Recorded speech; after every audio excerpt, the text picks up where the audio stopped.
비시기의 안디옥 이 땅에서 설교한 본문을 가지고 이방의 빛을 전한 바울이라는 제목으로 말씀 전하도록 하겠습니다. 안디옥 교회에서 파송받은 바나바와 바울은 조력자 마가 요한과 함께 비시기아 안디옥에 도착하고, 그러나 마가는 거가에서 예루살렘으로 돌아가게 됩니다. 바울 일행은 안식일에 회당에 들어가 이방인들에게 설교를 하게 됩니다. 바울은 이스라엘으로부터 세례 요한 때까지 이스라엘 역사를 회고하며 예수님은 하나님이 오래전부터 약속하신 그리스도심을 그들에게 증거하게 됩니다. 그는 출애굽 이후 다윗까지의 역사를 통해 다윗의 자손으로 예언된 메시아가 곧 예수임을 선포하고, 그리고 회개 세례를 전파한 세례 요한도 그리스도의 선구자였다는 것을 밝히게 됩니다. 바울은 이어 예수 그리스도의 십자가 죽음과 부활 사실을 증언하게 됩니다. 예루살렘의 유대인들과 종교 지도자들이 무지한 중에 빌라도와 합세하여 예수를 십자가에 못 박아 죽였으니 이 일은 성경의 예언을 성취하는 것이라고 그들에게 밝혔습니다. 그러나 죽어 무덤에 장사된 예수를 하나님이 다시 살리셨음을 증거하게 됩니다. 바울은 예수의 부활은 그것을 목격한 증인들이 있다는 것을 분명하게 그들에게 말합니다. 그리해서 구약의 약속이 부활하신 예수에게서 성취되었다 하는 여러 시편 구절까지 예를 들어가며 그들에게 설명하게 됩니다. 결론적으로 바울은 회중들에게 예수를 통해서만 죄사함과 의롭다 하심을 얻을 수 있음을 그들에게 밝히 말하며 이 복음을 받아들이라고 그들에게 촉구한 것입니다. 위하여 하박국 선지자의 예언을 인용해서 분명한 경고를 받고도 심판을 당하는 어리석음을 범침할 것을 촉구하며 설교를 마치게 됩니다. 이것이 바울이 비시기아 안디옥에 있는 회당에서 한 설교의 주요 내용이 되겠습니다. 바울의 설교를 들은 청중들은 다음 안식일에도 다시 회당에 참석해서 설교해 주실 것을 요청하며 뒤따라가서 그와 대화하며 그를 따르게 됩니다.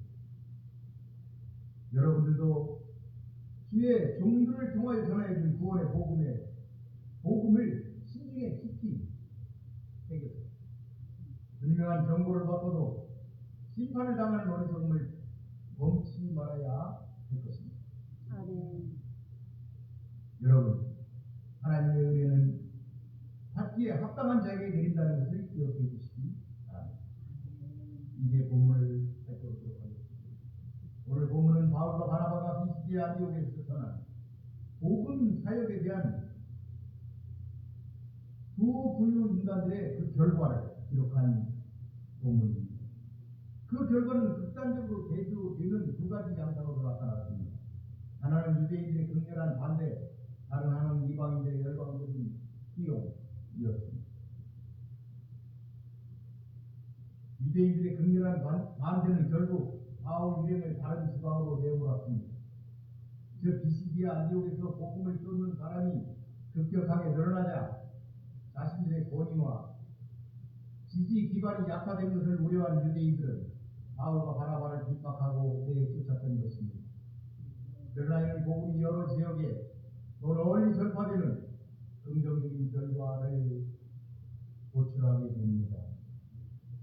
즉 이어지는 14장에서는 이고니온에서의 복음 전파 사역이 계속 기록되고 있는 것입니다. 그래서 갈라의 마지막 절인 52절에 보니까 복음을 받아들인 자들의 기쁨과 성령 충만한 것을 기록한 것입니다. 바울 일행의 고난에도 불구하고 복음이 계속 활발하게 전파되어 가고 있음을 보여주는 것이다, 이렇게 말할 수가 있겠습니다. 그런 의미에서 본 단락은 복음 사역의 실패담이 아니라 성공담이 되겠습니다. 오늘 말씀 속에 은혜가 있으시기를 바라겠습니다. 13장 44절 5절에 보니까 그 다음 안식일에는 온 모여서 하나님의 말씀을 듣고자 하여 모였다. 유대인들이 시기하고 하여서 바울이 말하는 것을 반박하고 비방했다. 이렇게 기록하고 있습니다. 다음 안식일이 되자 온 시민들이 바울의 설교를 듣고자 몰려오는 것이죠. 온 시민들이 몰려왔던 이 표현은 바나바와 바울의 설교가 너무 성공적이었다 하는 것을 알 수가 있습니다. 수많은 사람이 회당을 가득 채웠다. 그런 것을 온 시민이 거의 다 모였다. 이렇게 표현하는 것이다. 이렇게 볼 수가 있습니다. 한편 이들은 예수님 당시에 예수님이 주신 떡을 먹고 배부른 까닭에 예수님께로 밀물처럼 몰려들었던 사람들이 예수님께서 아버지께서 오게 하여 주시지 아니하시면 누구든지 내게 올 수 없다. 나는 예수님의 그 말씀을 다시 듣고 썰물처럼 예수님을 떠나버렸더니 그 유대인들과는 달랐다 하는 것을 알 수가 있습니다. 지금 여기에 있는 유대인들과 이방인들은 오로지 말씀만을 듣고 또 그 말씀을 듣기 위해 모여든 사람들이었습니다. 그들은 정말 가치 있는 것이 무엇인지 또 하나님의 영적 은혜가 무엇인지 깨닫고자 하는 열망을 가지고 그 자리에 모였었다. 말씀을 사모했다. 그런 얘기가 되었습니다. 그러나 유대인들은 바울의 설교에 감동받아 호의적인 반응을 보인 다른 유대인들이다. 유대교에 입교한 경건한 사람들을 보고 시기가 가득 차올랐습니다. 그들은 많은 이방인들이 유대교와 다른 예수 그리스도의 메시아됨을 선포하는 그리스도교로 가버리는 것 때문에도 자신들의 영향력에 감소되는 것을 깨닫고 크게 위기의식을 느끼고 시기하고 질투하는 것으로 보입니다. 이하의 유대인들은 바울이 말하고 있을 때 세상을 놓으면서 비방하기를 그치지 않았던 것입니다. 자신들의 가르침과 다른 교훈을 바울이 가르쳤기 때문에 그들 입장에서 바울은 자신들의 목양지를 서로 양떼들을 흩어버리는 이리떼 같은 그런 존재들로 여겼습니다. 그러나 유대교는 이미 진리를 떠났고 그것을 지키려는 유대인들의 지나친 열의는 그들이 믿었던 하나님이 제시한 새로운 복음을 가로막고 해방하는 걸림돌이 되고 만 것이었습니다. 우리는 모든 일을 판단하고 결정할 때 이것이 하나님의 뜻인지 늘 성령님의 인도하심을 구해야 할 것입니다. 그래야 하나님의 일을 해방하지 말아야 46절을 보겠습니다.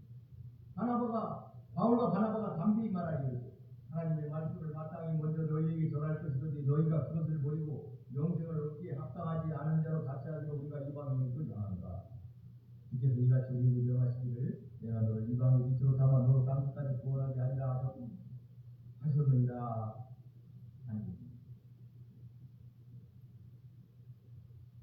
오늘 이 본문의 말씀은 유대인들이 복음을 거부함으로 인해서 바울과 바나바가 이방인에게 나아갈 것이라고 선포하는 내용입니다. 물론 복음을 유대인에게 먼저 전하는 것이 하나님의 정하신 바요 바울과 바나바도 그렇게 받아들이고 있었습니다. 예수님께서 승천하시면서 예루살렘과 온 유대와 사마리아와 땅끝까지 라고 말씀하시면서 예루살렘을 먼저 이야기하셨습니다. 복음이 유대인에게 먼저 전해져야 한다는 사실을 명시하신 것이죠. 사도 바울도 비록 자신이 이방인의 사도로 부름을 받았지만 이방인보다는 유대인에게 먼저 복음 전하는 것을 원칙으로 삼았습니다. 그리고 그것을 원했습니다. 이는 구원이 유대인에게서 났기 때문입니다.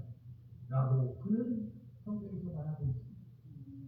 그러나 그들이 스스로 영생에 합당치 않은 자로 자처하기에 이방인으로 갈 수밖에 없음을 밝히고 있는 것입니다. 그래서 바울이는 이방인에게 복음이 전해져야 한다는 사실을 하나님의 뜻으로 분명히 인식하고 있었다 하는 것입니다. 하나님께서는 구약 시대에 이미 이사야 선지자를 통하여 메시아가 이방인의 빛으로 세워지고 그가 이방인들을 생명으로 이끌 것이라는 사실을 계시하셨고 바울과 바나바는 이 사실을 깨닫고 있었습니다. 다시 말해 복음이 이제는 이방인에게 양도될 때가 되었다. 그런 결론을 내리게 된 것입니다. 그리고 바울과 바나바는 이미 그러한 하나님의 명령을 따라 이방인들에게 복음을 전하고 있었으므로 이사야 말씀에 너라는 그 지침을, 그 말을 확대하여 자신들에게 적용하였다. 원래 이 말은 예수 그리스도를 지칭한 말이었죠.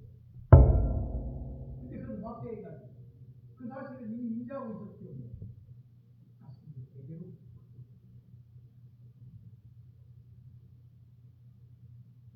또한 이 말씀은 다메섹에서 예수님이 바울에게 주셨던 사명과도 유사합니다. 주께서 이르시되 가라. 이 사람은 내 이름을 이방인과 임금들과 이스라엘 자손들에게 전하기 위하여 택한 나의 그릇이다. 하나님이 이미 택한 그릇으로 예정하셨다 이 말입니다. 누구를? 사도 바울. 이미 예정하셨습니다. 이를 보면 승천하신 예수님은 지상에 남아있는 제자들의 발과 입을 통하여 유대인들뿐만 아니라 이방인이 살고 있는 땅 끝까지 구원의 복음이 전해지기를 원하신 것입니다. 48절 이방인들이 듣고 기뻐하여 하나님의 말씀을 찬송하며 영생을 주시기로 작정된 자는 다 믿더라. 그의 말씀이 그 지방에 두루두루 유대인들이 분노한 것과는 달리 이방인들은 바울의 설교를 듣고 기뻐하며 하나님의 말씀을 찬송하였습니다. 그들은 자신들도 구원에 참여할 수 있다는 그 사실을 알게 되었습니다. 그들에게 넓게 열려진 복음을 크게 환영하였던 것입니다. 그런데 여기 보면 하나님의 작정에 대하여 말하고 있습니다. 영생을 주시기로 작정된 자는 다 믿는다는 말씀입니다. 그것은 믿음과 영생이 하나의 끈처럼 묶여 있다는 것이며 이 모든 것은 전적으로 하나님의 작정에 의해 이루어진다는 사실입니다.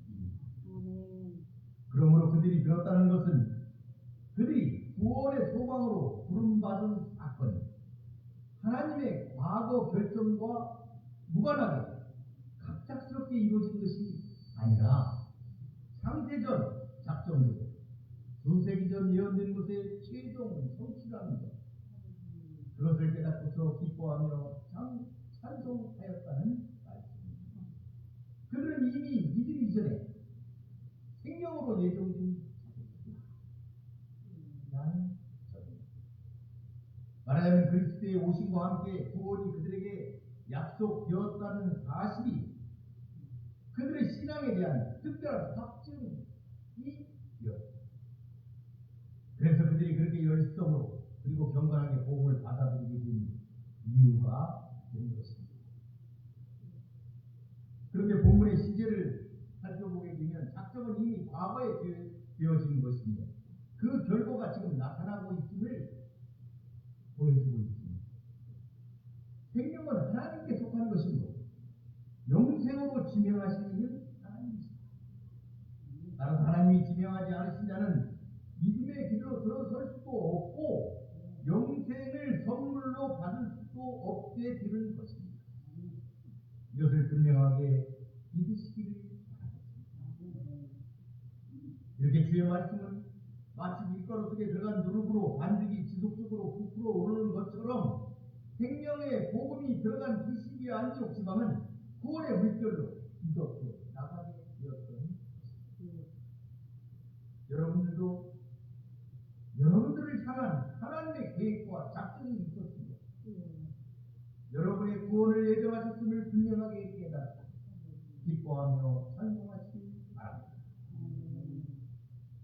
50절, 52절 이에 유대인들이 경건한 유부인들과 그 신의 유력자들을 충동하여 바울과 바나바를 박해하게 하여 그 지역에 들어섰다니 두 사람이 그들을 향하여 발에 티끌을 떨어버리고 이고니온으로 가거든 제자들은 기쁨과 성령이 충만합니다. 비시기아 안디옥의 유대인들은 그 성에 영향력 있는 인사들을 동원해 바울과 바나바를 그 저기서 쫓아내버렸습니다. 본문에 경건한 비구이들이라고 되어 있는데 이들은 헬라인으로 비시기아 안디옥의 고위층 아니 부인이었을 것입니다. 그리고 유대교로 개종한 여인들이었을 것입니다. 이런 당시 그 지역 사회에서 상당한 영향력을 행사하였던 것으로 보입니다. 그리고 발에서 그들이 먼지를 떨어버린다. 그들이 떠날 때 발에서 먼지를 떨어버린다 하는 것은 예수님이 말씀하셨던 거예요. 일종의 상징적인 행위입니다. 자신과 그 지방은 더 이상 관계가 없다는 것을 나타내는 것이죠. 신발에 묻은 먼지 하나까지 떨어내버림으로써 관계를 끊겠다. 이것을 나타내는 것이죠. 그러나 여기에서 바울과 바나바는 많은 영적 결실을 내셨기 때문에 그 도시 전체에 대해 이러한 태도를 취했다기보다는 그들을 애척하고 쫓아낸 유대인들과 고관들에 대해서 취한 상징적인 행동이었다. 이렇게 보아야 할 것입니다. 안디옥을 떠난 바울과 그 일행이 간 이고니오는 그곳에서 동남쪽으로 약 125km 떨어진 곳이었습니다. 이 이고니오는 고대 소아시아 교통 중심지로서 그 중요성에서 비시기아 안디옥을 능가하는 곳이었다. 더 큰 곳이었다 하는 것입니다.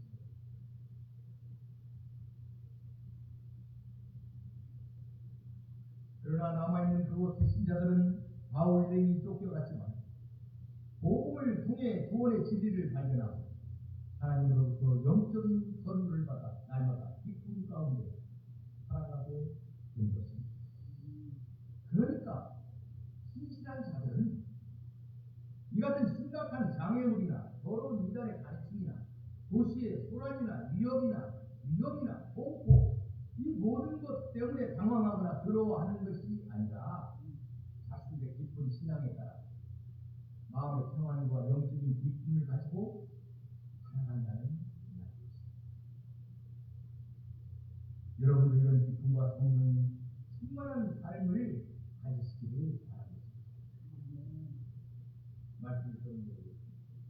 이 복음을 보게 되면 바울과 바나바의 복음 전파로 인하여 발생한 두 종류의 반응을 기록하고 있습니다.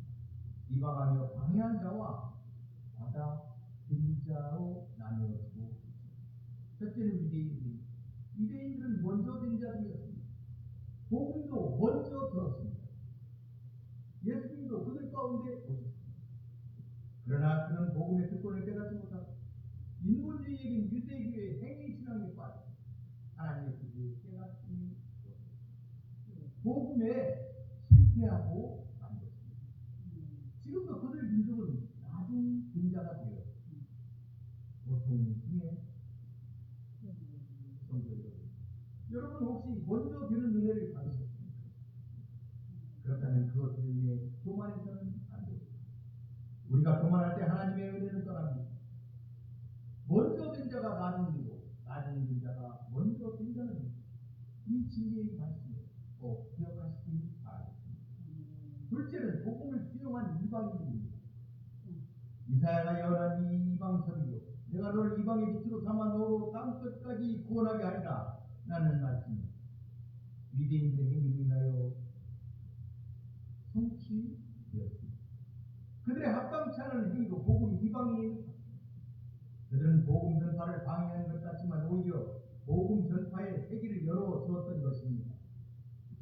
이방인들이 복음을 받아들이고 하나님의 은혜를 경험하게 된 것입니다. 여러분 잘 살펴보십시오. 이 땅에서 축복의 빛이 어디에 있는지를 말입니다. 하나님의 축복은 늘 하나님의 말씀 가운데 있었음을 기억하십시오. 하나님의 말씀을 받아들인 민족 가운데 하나님의 축복이 있었습니다. 말씀이 있는 곳에 하나님의 축복이 있습니다. 하나님은 모든 지혜에 계신 능력자이십니다. 모든 것, 적대적인 것까지도 사용하여 하나님의 뜻을 이루신다는 점을 기억하십시오. 하나님의 뜻이 결국 성취됩니다. 그러므로 하나님을 경외하시는 여러분 되시기를 바랍니다. 셋째는 행위와는 전혀 상관없이 오직 하나님의 작정 속에 있는 예수 그리스도의 대속의 은혜로 구원을 얻는 이시리아 안디옥의 성도들은 바로 이 복음을 듣고 믿었습니다. 이를 통해 복음의 뿌리를 그들 가운데 내리고 절실하게 된 것입니다. 이방 죄인의 구원은 하나님의 시몬한 계획에 속한 일입니다. 이방 죄인을 구하시겠다는 장세전 작정이 있음을 알아야 합니다. 그것은 자기 친백성과 독생자까지도 희생하는 그 같은 것들이 포함된 계획이었습니다. 하나님은 그렇게 우리를 사랑하셨습니다. 여러분, 그렇게 중요한 택한 백성이라는 것을 기억하시기 바랍니다. 자신이 귀한 하나님의 자녀라는 점을 늘 기억하십시오. 그러므로 하나님 나라 복음 안에서 하십시오.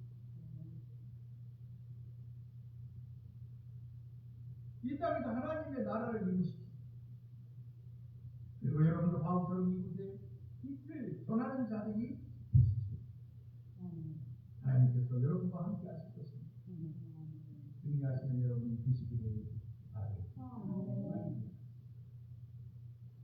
고맙고 감사하신 아버지 하나님, 오늘 이 시간에는 사도 바울이 전한 그 빛을 보고 반응한 리스기야 안디옥의 그 성도들에 대한 것을 살펴보았습니다.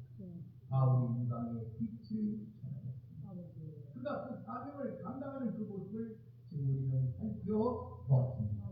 자비하신 여호와 아버지 하나님, 우리는 복음을 기쁨으로 받아들이고 그것을 내면화하여 그것으로 빛을 만들어 남을 비칠 수 있는 그와 같은 귀한 성도들이 되게 하여 주시옵소서.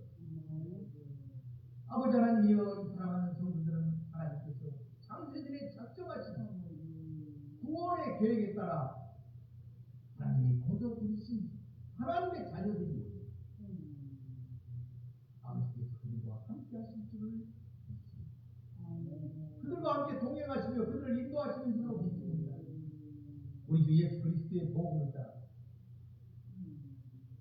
목자장 되신 우리 주 예수 그리스도께서 당신에게 허락된 이 사랑하는 양떼들을 이끄시는 줄로 믿습니다. 악한 사탄과의 싸움에서 늘 승리하게 하실 줄로 믿습니다. 그리고 그들을 물리치게 하실 줄로 믿습니다. 하나님의 뜻을 그들로 하여금 이루게 하실 줄로 믿습니다. 그들 속에서 아버지의 뜻이 이루어질 줄로 믿습니다. 그들의 기도가 상달되고 하나님 성취될 줄로 믿습니다.